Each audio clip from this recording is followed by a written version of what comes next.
House Flipping HQ presents House Flipping Q&A with Justin Williams. So Steve had a question. Progress on the MLS is slow. I'm very interested in direct marketing, but I'm nervous about eluding a realtor for my first flip since I don't know anything about contracts, title companies, etc. What do you recommend? So, and actually, I think somebody actually on the forums, on the chat area, they gave him a response saying sometimes you just got to spend a whole lot of time on the MLS and just treat it like it's like a 5-hour-a-day video game where you're just looking for stuff all the time. And once again, talk about scale. If you're new, that's great because you're going to learn a lot. Yeah. But over time, you'll find you cannot scale a business like that.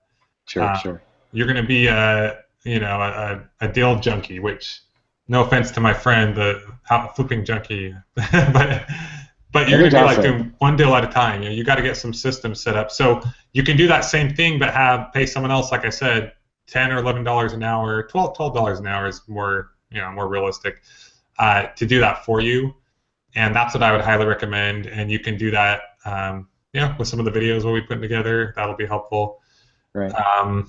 Well, he's in the mastermind group too, so he'll. With Steve, we'll have you covered. Look, as far as contracts go, I promise you, if you get a house under contract, okay, let me put it this way: if you get callers to call you, worry about one step at a time. So let's say first you got to send out the mail, right? And then they're going to call you. Okay, you got to answer the phone or call. If you're nervous to answer the phone, call them back. That's fine. There's no problem with that. Have them leave a voicemail in the beginning. Call them back, and then you're going to ask them basic information about their home. What's the address? What's the square footage? What's the size? What does it need? Just get that conversation going, and then you're going to connect with us and say, okay, I'm ready to make this guy an offer. How do I go about it? But as far as contracts go, they say that you can write a contract on a napkin. So it's not, don't overcomplicate it.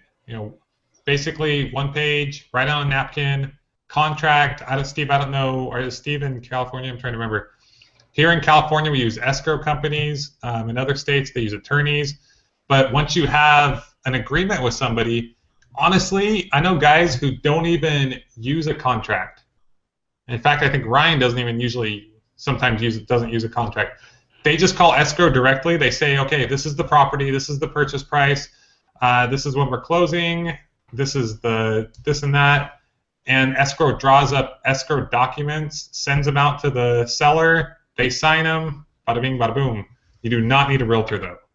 You do not need a realtor. I like realtors, don't get me wrong. I love working with realtors. I'm saying you do not need a realtor, though, to do a real estate transaction. And we got your back, Steve-O. Subscribe for the latest house flipping questions and answers from House Flipping HQ.